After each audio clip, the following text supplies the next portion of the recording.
नमस्कार। फर्स्ट बिहार झारखंड में आपका स्वागत है। मैं राहुल ओझा आपके साथ। बिहार में हो रहे नीतीश कुमार के तरफ से उद्घाटन पर सियासत थमने का नाम नहीं ले रहा है। लगातार जो विपक्ष है वो हमलावर है कि आखिर क्या ज़रूरत पड़ गई कि 15 सालों में इतने उद्घाटन नहीं हुए जितने आज विधानसभा चुनाव के पहले ताबड़तोड़ उद्घाटन किए जा रहे हैं। आरएलएसपी ने इस पर तंज कसा है और कहा है कि ऐसे ताबड़तोड़ उद्घाटन का नतीजा वही होगा जो नतीजा सत्तरघाट पुल के साथ हुआ।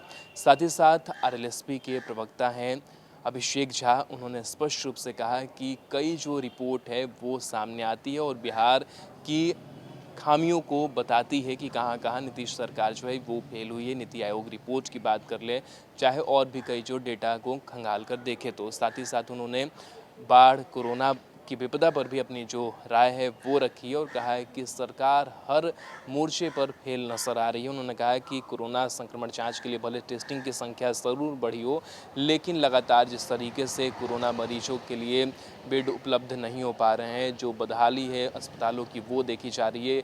बाढ़ प्रबंधन भी सरकार का पूरी तरीके से फेल है। क्या कुछ कहा है अभिषेक झा ने अपने बयान में, ये सुनिए।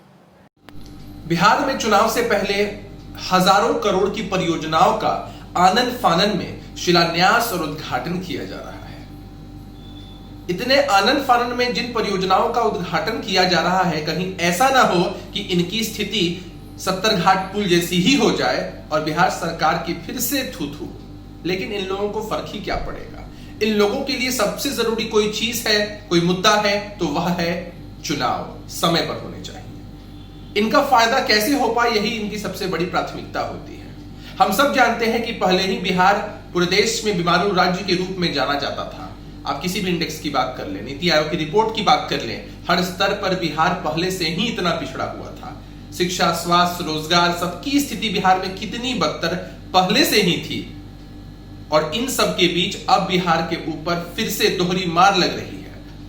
जब बाकी जगहों पर कोरोना के जो मामले हैं वो कुछ घट भी रहे हैं, बिहार में लगातार ये मामले बढ़ते ही चले जा रहे हैं। विपक्ष के इतने दबाव के बाद कोरोना की टेस्टिंग कुछ बढ़ी भी है, लेकिन अब भी बिहार में स्वास्थ्य व्यवस्था एकदम बदहाल है। 60 लाख लोग लगभग बाढ़ से इतने ज्यादा प्रभावित हो चुके हैं, जनजीवन सब अस्त व्यस्त हो चुका है और इतने सारे लोगों को अपनी जान भी गंवानी पड़ी है।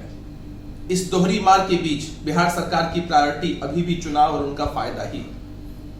हम लोगों की सबसे बड़ी प्राथमिकता अभी बिहार की जनता तक राहत पहुंचाना और उनसे जुड़े हुए मुद्दों को उठाना है। और हम ऐसा मानते हैं कि चुनाव किसी भी समय हो, चुनाव को अगर बढ़ा भी दिया जाता है या समय पर भी लिया जाता है, हमें इसमें कोई आपत्ति और दिक्कत नहीं है। हम जनता के बीच रहने वाले लोग हैं। हम जनता से जुड़े मुद्दों, पढ़ाई, कमाई, दवाई, सिंचाई, कार्रवाई, सुनवाई को लेकर जनता के बीच जाएंगे और निश्चित रूप से जनता हमें आशीर्वाद देगी। इन लोगों को उतर कर देखना चाहिए सचमुच पर कि ग्राउंड रियलिटी क्या है, जनता में इन लोगों का फीडबैक क्या है। जनता को इस बार विकास सचमुच चाहिए।